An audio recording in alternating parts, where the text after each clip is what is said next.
Alors, parlons des calculs associés aux titrations acido-basiques. Alors, lors des titrations acido-basiques, c'est le point d'équilibre qui nous intéresse. En d'autres mots, c'est le point où le nombre de moles de l'acide est égal au nombre de moles de la base. On peut utiliser une formule simple pour les calculs associés aux titrations acido-basiques.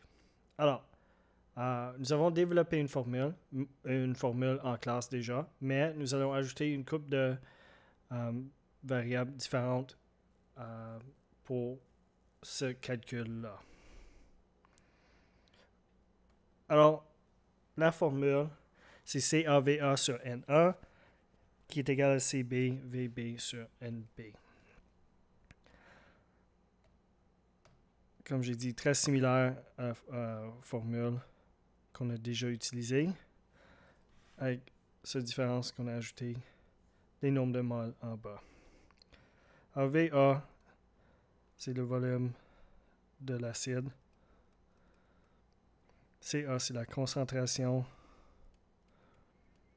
molaire de l'acide. Et Na, c'est le nombre de moles de l'acide.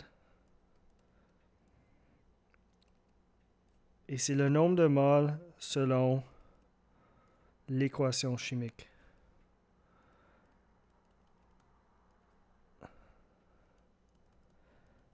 Alors, l'équation chimique de la neutralisation dont on parle. Alors, évidemment, VB, CB et NB sont les mêmes valeurs sauf pour la base en question. Alors, je vais vous laisser copier ça. Alors, la chose importante à noter ici, quand on parle des nombres de moles Na et Nb, c'est selon l'équation chimique.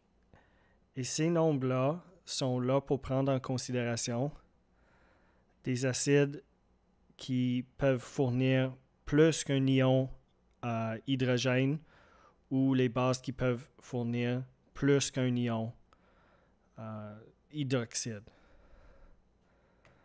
En d'autres mots, si par exemple on compare NaOH et HCl, NaOH fournit un OH- et HCl fournit un H+. Par exemple, si on utilise une base comme hydroxyde de magnésium,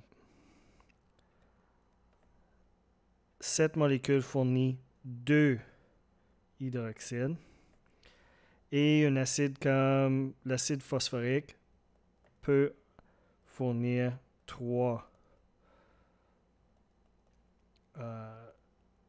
ions hydrogène. Alors, les valeurs de Na et Nb prennent ça en considération parce que une molécule, par exemple, de acide phosphorique est capable de neutraliser 3 molécules de NaOH. Alors, nous allons voir ça apparaître dans les exemples de calcul.